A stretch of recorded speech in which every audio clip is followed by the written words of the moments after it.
नमस्कार। आज के वीडियो लेक्चर का टॉपिक है राजनीतिक संस्कृति।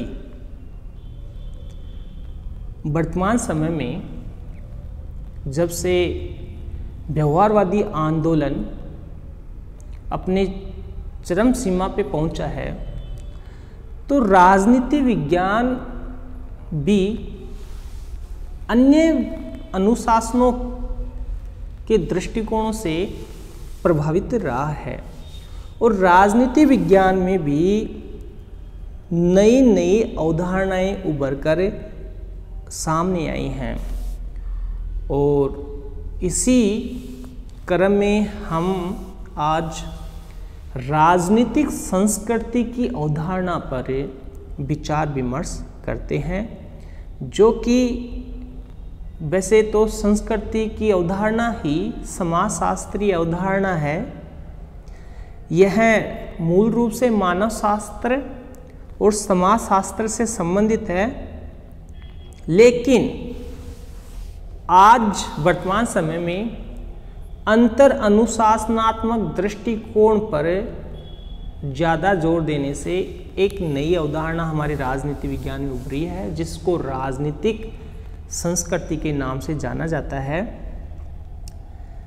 तो राजनीतिक संस्कृति को समझने से पहले हम संस्कृति को समझने का प्रयास करते हैं, उस पर विचार विमर्श करते हैं। तो संस्कृति के अंतर्गत या संस्कृति के तहत व्यक्तियों के व्यवहार के तरीके, उनका रहन सहन, उनकी मान्यताएं, उनके विश्वास, उनके मूल्य, उनका सम्मान, उनके कर्तव्य, उनकी भौतिक उन्नति आदि सम्मिलित किए जाते हैं।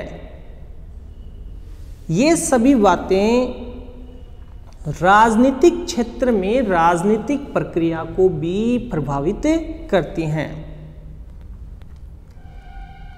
जब संस्कृति का अध्ययन हम राजनीतिक संदर्भ में करते हैं, तो उसे हम राजनीतिक संस्कृति कहते हैं। अब हम ये देखते हैं कि संस्कृति का अध्ययन करने के बाद में या संस्कृति को परिभाषित करने के बाद में कि राजनीतिक संस्कृति क्या है। तो विभिन्न विद्वान हैं, जैसे almond Pavel, Easton, Sydney Barva, ल्यूशियन पाई आदि विद्वानों ने राजनीतिक संस्कृति को अलग अलग तरीकों से परिभाषित करने का प्रयास किया है। जैसे आमंड इसे कार्य के प्रति अभिमुखीकरण की संज्ञा देते हैं, वियर इसे राजनीतिक संस्कृति से संबोधित करते हैं, ईस्टन इसे पर्यावरण कहते हैं और स्पेरो इसको राजनीतिक शैली कह के बुलाते हैं। इस प्रकार यदि हम संक्षेप में कहें तो यह कह सकते हैं कि इन सब में राजनीतिक संस्कृति शब्द ही सर्वाधिक उपयुक्त शब्द है। राजनीतिक संस्कृति एक समाजशास्त्रीय अवधारणा है, जिसमें अनेक ऐसी अवधारणाएं सम्मिलित की जाती हैं, जैसे राजनीतिक विश्वास, राष्ट्रीय लोकाचार, भावनाएं, राष्ट्रीय मनोविज्ञान, जनता के आधारभूत नैतिक मूल्य, ये सब राजनीतिक संस्कृति के अंतर्गत सम्मिलित किए जाते हैं। राजनीतिक संस्कृति का सबसे पहले प्रयोग आमंड और पावेल के द्वारा विकासशील देशों की राजनीति को समझने के लिए किया गया। और आमंड और पावेल ने राजनीतिक संस्कृति को परिभाषित करते हुए लिखा है कि राजनीतिक संस्कृति किसी भी राज्य व्यवस्था के सदस्यों में राजनीति के प्रति व्यक्तिगत अभिव्यक्तियों और दिग्विन्यासों का समूह है।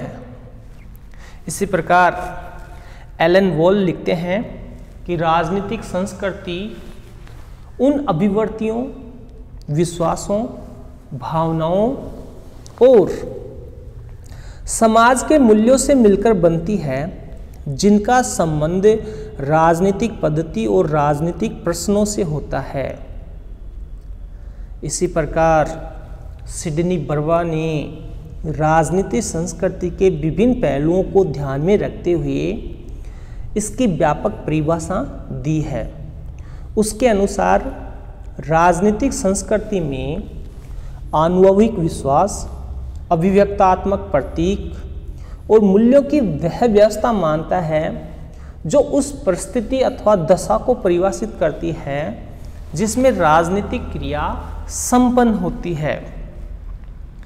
ल्यूशियन पाई ने भी इस पर विस्तार से विचार विमर्श करके लिखते हैं कि राजनीतिक संस्कृति की अवधारणा यह बताती है कि किसी समाज की परंपराएं, उसकी सार्वजनिक संस्थाओं की आत्मा, उसके नागरिकों की आकांक्षाएं, उनका सामूहिक विवेक, उसके नेताओं के तरीके, सक्रिय होने के नियम आदि ऐतिहासिक अनुभव की ऊटपटांग उपज नहीं है, वरन ये सब एक अर्थपूर्ण संपूर्ण व्यवस्था के अंग हैं। इस प्रकार पाई लिखते हैं कि राजनीतिक संस्कृति एक राजनीतिक व्यवस्था के सामूहिक इतिहास की क्या होती है, उपज होती है। अब हम देखते हैं राजनीतिक संस्कृति की जो प्रकृति है और उसकी जो प्रमुख लक्षण हैं वो इस प्रकार हैं। राजनीतिक संस्कृति सामान्य संस्कृति का क्या होता है, एक अंग है। एक व्यक्ति अथवा संपूर्ण समाज के राजनीतिक व्यवस्था के प्रति जो आग्रह होते हैं उन्हें सामूहिक रूप से राजनीतिक संस्कृति का नाम दिया जाता है। और कुछ सीमा तक तो यह समाज की ऐतिहासिक विरासत होती है और कुछ सीमा तक राजनीतिक दलों, दबाव समूहों, अन्य अनेक राजनीतिक तथा गैर राजनीतिक तत्वों से प्रभावित होती है। तो संक्षेप में हम इसके प्रमुख लक्षणों की बात करें तो राजनीतिक संस्कृति की अवधारणा एक अमूर्त नैतिक अवधारणा होती है जिसका जो मूल आधार है वह है व्यक्ति और समाज के राजनीतिक मूल्य और विश्वास होते हैं। ये मूल्य और विश्वास नैतिक अवधारणाओं के अंग होते हैं। इस प्रकार इन नैतिक अवधारणाओं को केवल समझा जा सकता है, उनको अनुभव किया जा सकता है। इस प्रकार राजनीतिक संस्कृति की अवधारणा क्या होती है, अमूर्त होती है। राजनीतिक संस्कृति में अनेक तत्वों का सामूहिक और समन्वित रूप होता है। राजनीतिक संस्कृति सामान्य संस्कृति का एक अंग है और सामान्य संस्कृति के समान ही अनेक तत्वों का सामूहिक और समन्वित रूप है। ऐतिहासिक विरासत, भौगोलिक परिस्थितियाँ, समाज की सामान्य संस्कृति, विचारधाराएं, राजनीतिक व्यवस्था, इन सब के अतिरिक्त सामाजिक आर्थिक संरचनाएं आदि के द्वारा राजनीतिक संस्कृति के आधार के रूप में कार्य किया जाता है। राजनीतिक संस्कृति में गतिशील यानी राजनीतिक संस्कृति की अवधारणा एक गतिशील अवधारणा है, यानी यह कोई स्थिर अवधारणा न होकर एक गतिशील अवधारणा है। राजनीतिक संस्कृति एक ओर तो ऐतिहासिक विरासत तथा भौगोलिक परिस्थितियों से प्रभावित होती है, जबकि दूसरी ओर सामाजिक आर्थिक संरचना के द्वारा भी इसका नियमन किया जाता है। इस प्रकार राजनीतिक संस्कृति के अनेक निर्माणकारी तत्व होते हैं, जैसे ऐतिहासिक आधार। किसी भी राजनीतिक व्यवस्था के लिए यह संभव नहीं है कि वह अतीत से पूर्ण रूप से नाता तोड़ ले। तो राजनीतिक संस्कृति पर इतिहास का बहुत ही गहरा प्रभाव पड़ता है। एलन वॉल ने ब्रिटेन और फ्रांस के उदाहरणों के आधार पर इस तथ्य की व्याख्या की है कि ब्रिटेन में जहां राजनीतिक सततता की स्थिति रही और प्राचीन मूल्यों का आधुनिक प्रवृत्तियों में विलय हो गया, लेकिन वही काम फ्रांस में राजनीतिक परिवर्तन क्रांति के आधार पर हुआ और इस ऐतिहासिक पृष्ठभूमि के कारण ही 19वीं और 20वीं सदी के फ्रांस में अनेक ऐसे संघर्ष हुए और इसने ब्रिटेन और फ्रांस में एक दूसरे से भिन्न राजनीतिक संस्कृति को जन्म दिया। इसी प्रकार राजनीतिक संस्कृति के निर्माण में जो दूसरा प्रमुख तत्व भूमिका अदा करता है वो है भौगोलिक आधार। प्रत्येक राष्ट्र की भौगोलिक अवस्था और स्थिति राजनीतिक संस्कृति के निर्माण में अपना विशिष्ट योगदान देती है। जैसे भारत, अमेरिका, सोवियत संघ, रूस आदि राज्य अपने विशाल क्षेत्र और अत्यधिक जनसंख्या के कारण ऐसे विशालकाय हाथी हैं जो मंथर गति से धीरे धीरे अपने लक्ष्यों की ओर बढ़ते हैं। इसी प्रकार समाज की जो सामान्य संस्कृति का आधार होती है, सामाजिक आर्थिक संरचनाएं होती हैं, वो भी राजनीतिक संस्कृति के निर्माण में अपनी महत्वपूर्ण भूमिका अदा करते हैं। इसी प्रकार विचारधाराएं, धार्मिक विश्वास, ये भी राजनीतिक संस्कृति के निर्माण में अपनी भूमिका अदा करती हैं। अब हम जो आमंड और पावेल ने राजनीतिक संस्कृति के बारे में जो विचार प्रस्तुत किए हैं उनका अध्ययन करते हैं। तो आमंड और पावेल के अनुसार राजनीतिक व्यवस्था के प्रति व्यक्ति का यह दृष्टिकोण कुछ तत्वों पर निर्भर करता है जिन्हें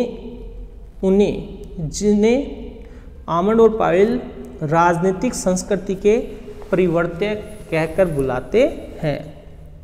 पहला, ज्ञानात्मक अभिमुखीकरण। ज्ञानात्मक अभिमुखीकरण व्यक्ति को अपने व्यक्तिगत हितों के माध्यम से राजनीतिक संस्कृति में भाग लेने के लिए तैयार करने का काम करता है। इसी प्रकार भावात्मक अभिमुखीकरण, इसका संबंध व्यक्ति की उन भावनाओं से है जिसके कारण वह राजनीतिक गतिविधियों से अलगाव या लगाव, पसंद या नापसंद रखने लग जाता है। इसी प्रकार मूल्यांकनात्मक अभिमुखीकरण, इसके अंतर्गत व्यक्ति राजनीतिक संगठन, उसके कार्य, लक्ष्य और उपलब्धियों का क्या करता है, मूल्यांकन करता है। और यदि राजनीतिक संगठन और उसके कार्य उसकी मूल्यांकन की कसौटी पर खरे उतरते हैं तो वह संगठन के प्रति सक्रिय हो जाता है, और यदि उनकी मूल्यांकन की कसौटी पर खरे नहीं उतरते हैं तो व्यक्ति उससे दूर हो जाता है। इस प्रकार ये ज्ञानात्मक अभिमुखीकरण, भावात्मक अभिमुखीकरण और मूल्यांकनात्मक अभिमुखीकरण, ये आमंड और पावेल ने इनका वर्णन विश्लेषण किया है।